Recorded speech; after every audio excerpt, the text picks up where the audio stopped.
Joining us is Dr. Diana Joe, Director of Neurosurgery at Penn State Health Holy Spirit Medical Center, and her patient, John Calaitges.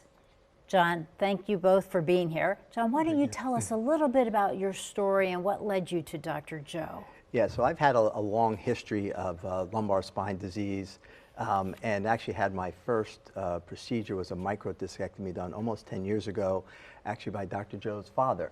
Oh my goodness. At the time, and I had relief, but I knew at some point I would probably need more, and over the years the sciatica pain just got to the point where it really limited not only the things I enjoy doing outside, you know, golfing, biking, working out, but I'm a surgeon also, so it really affected my ability to work in the OR. And about a little over a year ago, I started seeing Dr. Joe and kind of evaluating my situation and trying to figure out what can be done to help. And Dr. Joe, what was your suggestion, your treatment plan? Sure. So after a thorough evaluation, we noticed that the majority of his pain was coming from a mechanical instability in his spine.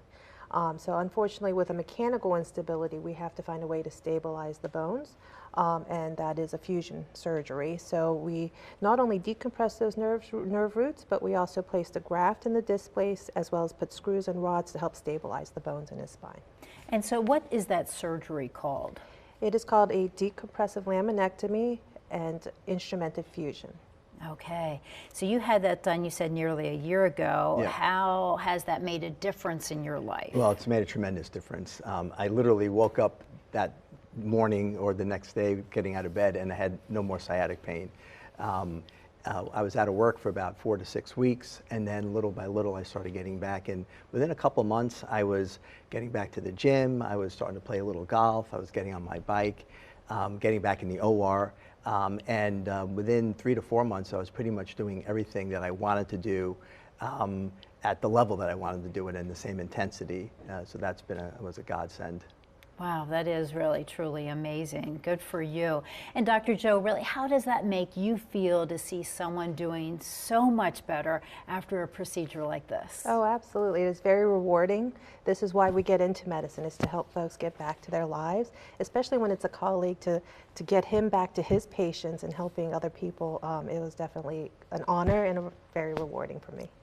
Well, you said colleague, that's right. So you're a surgeon, so you really know the importance of making sure you choose the right doctor. What is your message to our viewers to make sure they are talking to the right doctor, asking the right questions about what they would like to have done? Yeah, I think the most important thing is to get a good, thorough evaluation to make sure that the appropriate diagnosis is made. You know, pain can have many different sources, so you really want to make sure you're treating the right, the right problem. And then, researching, evaluating word of mouth about, who does the surgery, who does it well. I had the advantage of personally working with Dr. Joe in the OR. I help her with some of her cases. My skill set helps her to do her surgery, so I knew exactly, that I knew I was in good hands. That's what I was going to say. You knew you were being taken care of. Yes. That's great. I was so glad that you're doing so well. Thank you. Thank you both for being with us today.